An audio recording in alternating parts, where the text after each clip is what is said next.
নমস্কার, আমি অমিত। মানুষের সঙ্গে ঘটে যাওয়া অলৌকিক, দৈবিক ও ভৌতিক ঘটনা নিয়ে আবারও হাজির অলৌকিক। বন্ধুরা, কথায় বলে শাসন করা তারই সাজে সোহাগ করে যে। তুমি আমার ভালোকে ভালো বলবে না, শুধু খারাপকেই খারাপ বলবে, সেটা তো মেনে নেওয়া যায় না। কিছু মানুষ আছে, যখন ইউনিক ঘটনা বা সুপারহিট ঘটনা শোনাই তখন তাদের দেখা পাওয়া যায় না, একবার হলেও বলে না যে ভালো লেগেছে। অথচ যখন ঘটনা একটু সাধারণ হবে তখনই হঠাৎ করে উদয় হবে, এটা কোনো কোয়ালিটি? এসব কথা তারই সাজে যে নিজে কোয়ালিটিযুক্ত ঘটনা সরবরাহ করতে থাকে। মতামত ভালো ও মন্দ উভয় পক্ষেই দিন, আর একটু সহমর্মী হন, কারণ যাদের সঙ্গে এগুলি ঘটে একমাত্র তারাই বোঝে এর মর্ম। তো যাই হোক, এবারে চলে যাচ্ছি ঘটনা প্রসঙ্গে।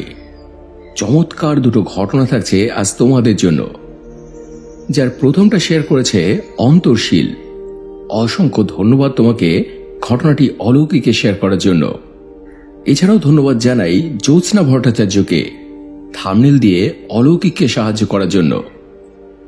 বন্ধুরা, তোমরাও যদি এরকম থাম্বনেল, ব্যানার, পোস্টার বা গ্রাফিক্স ডিজাইনের কোনো কাজ করাতে চাও, জ্যোৎস্নাকে দিয়ে সহজেই করিয়ে নিতে পারো।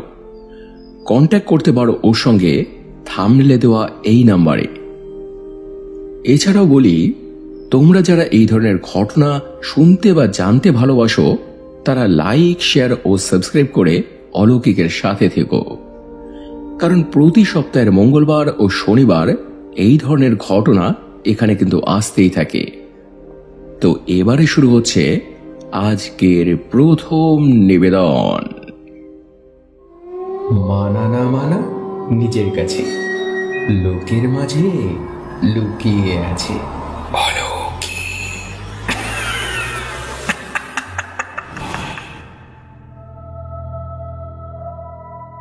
হ্যালো অমিত দা, কেমন আছো? আশা করি ভালোই আছো। আমরাও ভালো আছি।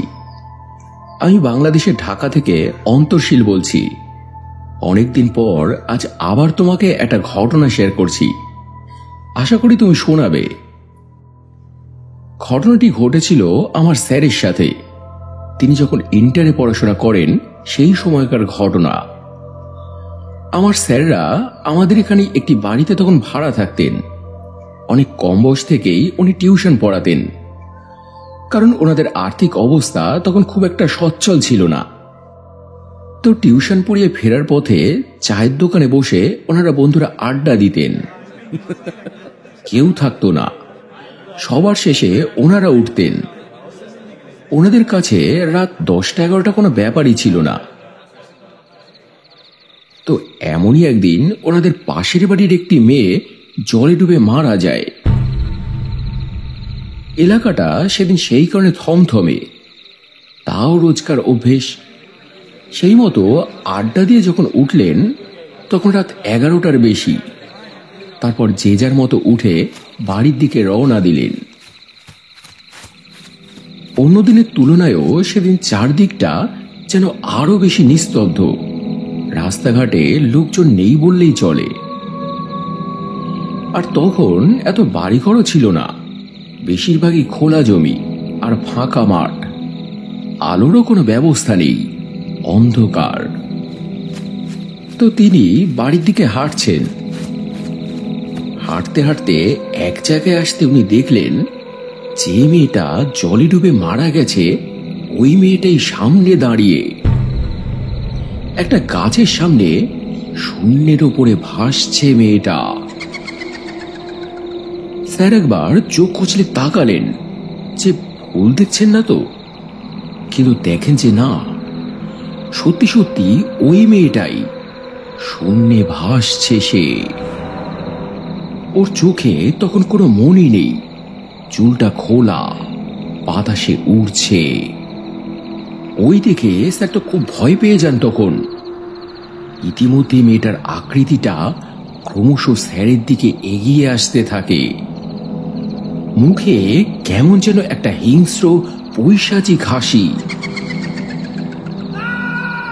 তখন স্যার ভয়ে পড়ি কি মরি করে ওখান থেকে দিলেন দৌড়। কিছুক্ষণ এভাবে দৌড়ানোর পর স্যার আবার একবার পেছন করে তাকালেন। তখনও কিন্তু জিনিসটা ওনার পেছন পেছনই আসছে। স্যার তখন আর কোনো দিশা না পেয়ে সামনে যার বাড়ি পেলেন তারই গেটের উপরে হুমড়ি খেয়ে পড়লেন। দরজা ধাক্কালেন, বলছিলেন যে দরজা খোলো, দরজা খোলো, শিগগির দরজা খোলো, কে আছো, আমাকে বাঁচাও। কিন্তু সবাই তখন ঘুমিয়ে পড়েছে। তো এভাবে অনেক ডাকাডাকির পরও যখন কোনো সাড়া পেলেন না, তখন গেট বেয়ে উনি ওপরে উঠে এক লাফ দিয়ে বাড়ির ভেতরে ঢুকলেন। শার্ট প্যান্ট ছিঁড়ে লোহায় লেগে জায়গা জায়গা দিয়ে তখন রক্ত ঝরছে স্যারের। ভয়ে আর হুতাশে তখন তিনি ওখানেই অজ্ঞান হয়ে যান। পরদিন যখন চোখ খুললেন দেখেন যে উনি নিজেরই বাড়িতে শোয়া। উনি প্রথমে ভাবেন যে এসব বোধহয় উনি স্বপ্নে দেখছিলেন, কিন্তু ওনার ঘরে তখন অনেক লোকজন। মাস্টারি করা সুবাদে বহু মানুষ ওনাকে চিনত, তারাই ওনাকে বাড়িতে দিয়ে যায়।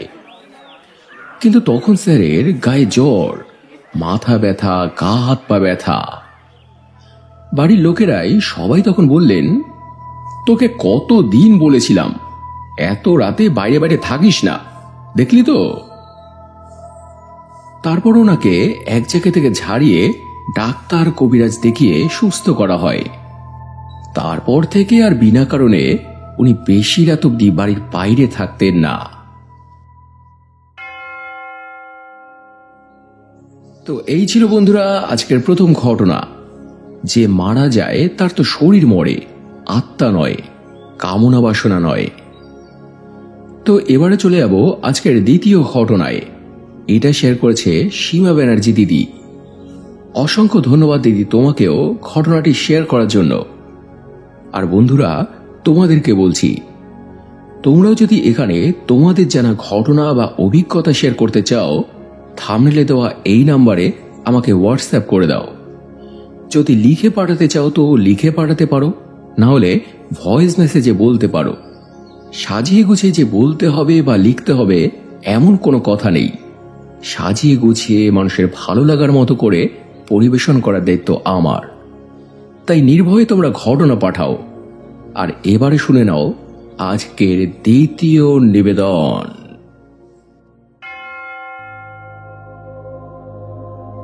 হ্যালো ভাই, আসানসোল থেকে আমি সীমা ব্যানার্জি আবার তোমাকে একটা ঘটনা বলছি। ভাই, একদিন তোমাকে বলেছিলাম আমার নিজের জীবনের কিছু ঘটনা আছে, তোমাকে বলবো। আজ তারই মধ্যে একটা বলছি। যখন আমার বোনের ওপর কালো জাদু করা হয়েছিল, তখন আমি একটা জিনিস খেয়াল করেছিলাম। আমার সিক্স সেন্সটা অন্যদের তুলনায় বোধহয় একটু বেশি প্রখর, অথবা রাশিগত কোনো প্রভাব থাকতে পারে। কারণ আমি না মাঝে মাঝেই অনেক কিছু এমন জিনিস দেখতে শুনতে পেতাম যা অন্যরা পেত না। যেমন আমার পরিচিত বা প্রিয়জনের গলায় কেউ যেন আমাকে ডাকছে মনে হতো। আর এটা শুধু রাতের বেলায় নয়, দিনের বেলায়ও হতো। এমনকি ঘরের মধ্যেও শুধু নয়, বাইরেও হতো। এমনও হয়েছে যেন আমি হয়তো ফুটপাত ধরে কোথাও যাচ্ছি, হঠাৎ আমার মনে হলো যে কেউ যেন আমার নাম ধরে ডাকলো, অথচ পেছনে তাকিয়ে দেখি যে ধারে কাছে কেউ নেই। জিটি রোডে তখন গাড়ি চলছে। মাকে বললে মা বলতো, এরকম যদি কখনো শুনতে পাস সাড়া দিবি না। কে না কে ডাকে বলা তো যায় না, কত রকম জিনিস থাকে রাস্তাঘাটে, বিপদে পড়বি। কিন্তু অন্য মনস্ক থাকলে মাঝে মাঝে সাড়া দিয়ে ফেলতাম। আর যখনই সাড়া দিতাম তারপরেই আমি শরীর খারাপে পড়তাম। অনেকদিন এরকম হয়েছে। আর এই সূত্র ধরেই বলি, আমার বাপের বাড়িতেও না নানান রকম অদ্ভুত ঘটনা ঘটে, যা হয়তো সবাই টের পেত না, কিন্তু আমি পেতাম। আসলে বাংলাদেশ থেকে আসার পর আমার ঠাকুরদা ওনার দাদার দেওয়া এক ফালি জমিতে এখানে বাড়ি বানিয়েছিলেন। মায়ের মুখে শুনেছিলাম ওনার সেই দাদার একজন গুরু ছিল, মস্ত একজন তান্ত্রিক। তাঁরই পরামর্শ ওনারা প্রায়ই সন্ধেবেলায় এই গাছের গোড়ায় ওই গাছের গোড়ায় প্রদীপ জ্বালতেন, আরো কি সব করতেন। আর এইসবের জন্য কিনা জানি না আমাদের বাড়িতে ঝগড়া, অশান্তি, মনোমালিন্য, শারীরিক সমস্যা এসব লেগেই থাকতো। আমার মা, বাবা, বোন কারোরই শরীর ঠিক থাকতো না। এছাড়াও সংসারে কোনো উন্নতি নেই, ভালো কিছু নেই। কি সব যে হতো কেউই কিছু আমরা বুঝতে পারতাম না। তবে মাঝে মাঝে আমি অনেক কিছু ফিল করতে পারতাম ওখানে। যেমন একদিন আমি ঘুম থেকে উঠে বাইরে বেরিয়েছি, হঠাৎ আমার নজর পড়ল বারান্দার দিকে। দেখি আবছা অন্ধকারের মধ্যে কেউ একজন দাঁড়িয়ে আছে। সাদা একটা থান পরা একজন বিধবা মহিলা, জলপাই রঙের একটা ব্লাউজ গায়ে, আমারই দিকে তাকিয়ে আছে সে। কিন্তু আমার নজর পড়তেই হঠাৎ যেন কোথায় উধাও হয়ে গেল। আবার একদিন ছাদে গেছি, হঠাৎ দেখলাম ছাপা শাড়ি পরা একজন মহিলা ছাদের এক প্রান্ত থেকে অন্য প্রান্তে গিয়ে আচমকাই হাওয়ায় মিলিয়ে গেল।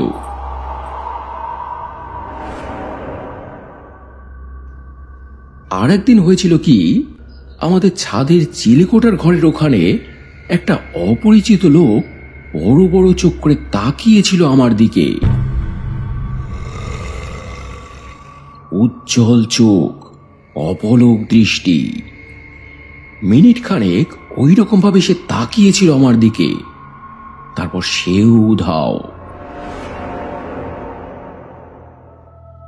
এসব কথা যতবার মাকে বলেছি, মা আমায় একটাই কথা বলতো, যে সবই আমার মনের ভুল, আর তো কেউ কিছু দেখে না, শুধু আমিই দেখতে পাই।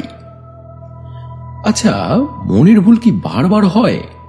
তাছাড়া শুধু রাতের অন্ধকারেই তো নয়, দিনের বেলায় তো দেখেছি।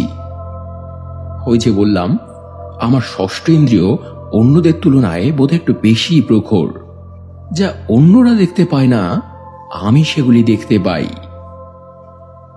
তবে অবশ্য পরে বুঝতে পেরেছিলাম যে ওরা কেউ আমায় ভয় দেখাতে বা ক্ষতি করতে আসতো না। আমার খারাপ সময় আসার আগে ওরা ইঙ্গিত দিতে আসতো। যেমন একটা ঘটনা বলি, আমার বড় মা মারা যাওয়ার পর তিনি যে রান্নাঘরে রান্না করতেন সেটা বন্ধই থাকতো, কারণ আমার বড় জেঠুর রান্নাবান্না আমার মাই করতেন। আর বড় জেঠু মারা গেলে ওই ঘরটাকে তখন স্টোর রুম হিসেবে ব্যবহার করা হতো।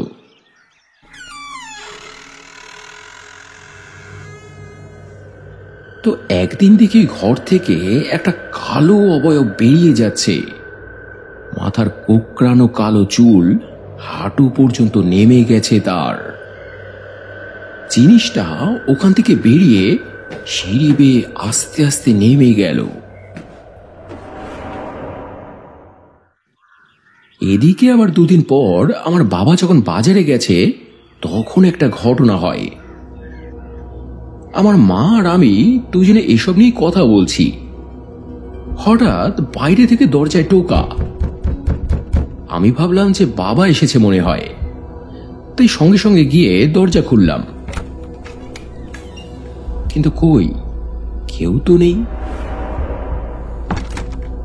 তো মনের ভুল ভেবে দরজাটা বন্ধ করে সবে বসেছি, এমন সময় আবারও টোকা। এবার আমি বেশ বিরক্ত হলাম, আগেই জিজ্ঞেস করলাম, কে? তখন বাবার গলা শুনতে পেলাম। তো এরপর গিয়ে দরজা খুলে দেওয়া হলো। বাবা ভেতরে ঢুকলো। ঢুকতে ঢুকতে জিজ্ঞেস করলো, কেউ কি এসেছে নাকি গো? মা বলল, কই না তো। বাবা তখন বলে, কিন্তু কাকে যেন দেখলাম মনে হলো, সিঁড়ি দিয়ে ওপরে উঠে গেল। আমি তখন বললাম, দেখলে তো এবার, তুমি বারবার বলো যে আমার মনের ভুল, এখন কি বাবাও ভুল দেখছে? তো সেই দিন মায়ের বিশ্বাস হলো যে আমি যা দেখি তার কোনোটাই ভুল নয়। তো এবার আসি আমার মেজ জেঠুর কথায়। আমার মেজ জেঠু যখন মারা যায় তখন আমার বিয়ে হয়ে গেছে।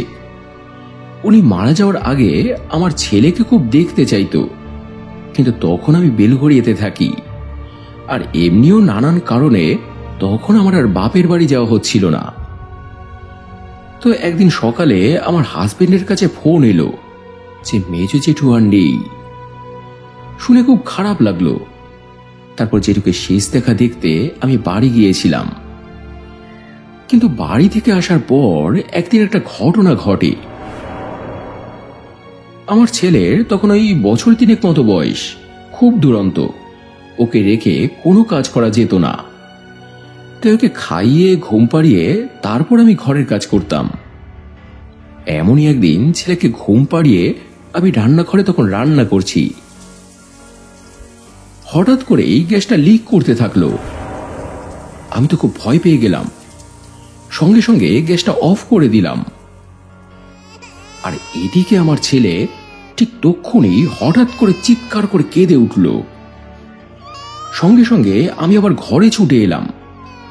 দেখি আমার ছেলে ভয়ে পুরো থরথর করে কাঁপছে, চোখে মুখে স্পষ্ট ভয়। আমি ওকে ধরে এরপর নিচে নামালাম। সঙ্গে সঙ্গে ও ওখানে টয়লেট করে দিল। আমার ছেলে কিন্তু তখন ঘরে আর টয়লেট করতো না, টয়লেট পেলেই ও বাইরে চলে যেত।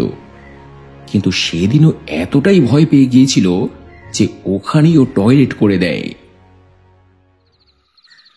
আমার মা তখন আমায় বলেছিল যে বাচ্চাদের বালিশের তলায় চাবি বা কোনো লোহার জিনিস রাখতে হয়, বাচ্চারা এতে খারাপ স্বপ্ন দেখে না। কিন্তু পরে জানতে পেরেছিলাম যে কোনো স্বপ্ন নয়, আমার সেই মেজ জেঠুর বিদেহী আত্মা আসতো ওকে দেখতে। মারা যাওয়ার আগে ওকে তো দেখার ইচ্ছে ছিল তার, সেটা হয়নি বলে মরার পর তিনি আসতেন। তবে আমার বোন একদিন আমাকে একটা কথা বলেছিল যেটা আমাকে রীতিমতো চমকে দিয়েছিল। সেটা দিয়েই আজকের এই ঘটনাটা শেষ করব। আমার মেজ জেঠু যখন মারা যায় আমার বোন তখন পড়াশোনা করে, কিন্তু মেজ জেঠু মারা যাওয়ার দিন কয়েক আগে ও একটা অদ্ভুত জিনিস দেখেছিল। সেদিন সন্ধেবেলা ও যখন পড়তে বসেছে, হঠাৎ ওর সামনে মেঝের ওপরে কি যেন একটা দুম করে পড়ল। ও তো চমকে উঠল। তারপর ওদিকে তাকাতেই ও যা দেখল তাতে ওর সারাটা গা কেমন যেন কাঁটা দিয়ে উঠল। ও দেখল একটা ছোট্ট কালো মতো জিনিস, সেটার আবার পিঠে একটা কুঁজ আছে, আর বড় বড় দুটো চোখ। চোখ দুটোর চারদিকে যেন ঘুরছে, কি যেন একটা খুঁজছে সেটা। তারপরেই আবার একটা লাফ দিয়ে বেড লাগোয়া যে জানলাটা আছে সেটাতে বেরিয়ে গেল জিনিসটা। বেরিয়ে সোজা পাশের দেয়ালে গিয়ে কোথায় মিলিয়ে গেল। ও তো তখন তাড়াতাড়ি করে মাকে ডাকলো, সব কথা বলল, কিন্তু মা ওর কথাও বিশ্বাস করতে চাইল না। কিন্তু তার ঠিক পরদিনই সেই জিনিসটাকে আমার মা নিজের চোখে দেখেছিল। মা তখন রান্নাঘরে রান্না করছিল, হঠাৎ রান্নাঘরের মধ্যেই দেখে ওই জিনিসটাকে। আমার বোনের কিন্তু হালকা রাশি, কিন্তু আমার মা আবার রাশ ভারী মানুষ। তা সত্ত্বেও আমার মাও ভয় পেয়ে গিয়েছিল ওটাকে দেখে। আর এসব শুনে আমার যে কি অবস্থা হয়েছিল সে তো আশা করি বুঝতেই পারছো। কারণ বেলঘড়িয়াতে যে বাড়িতে তখন আমরা থাকতাম সেটা তো ভালো ছিল না। তবে এই প্রসঙ্গে আরো একটা কথা না বললেই নয়। আমার বাপের বাড়ির ফ্যামিলিতে যতজন মারা গেছে তার আগে একটা অদ্ভুত পাখির আগমন ঘটেছে। সেটা নরমাল পাখিদের মতো একদমই নয়, সেটা রাতে আসে, রাতেই ডাকে। আবার অন্য পাখিদের মতো একটানাও ডাকে না, কর্কশ গলায় একটা ডাক দিয়ে চুপ করে যায়। আবার কিছুক্ষণ পর ডাকে। আমার বাপের বাড়ির প্রত্যেকেই সেই ডাকটার সঙ্গে পরিচিত। ওকে আমরা অপয়া পাখি বলি, কারণ সেটা যেদিকে মুখ করে ডাকবে আর যতদূর তার আওয়াজ যাবে তার মধ্যেই কেউ না কেউ একজন মরবে, এর কোনো ভুল নেই। সেই ডাক আমিও শুনেছি, মনে হয় যেন মরণ ডাকছে।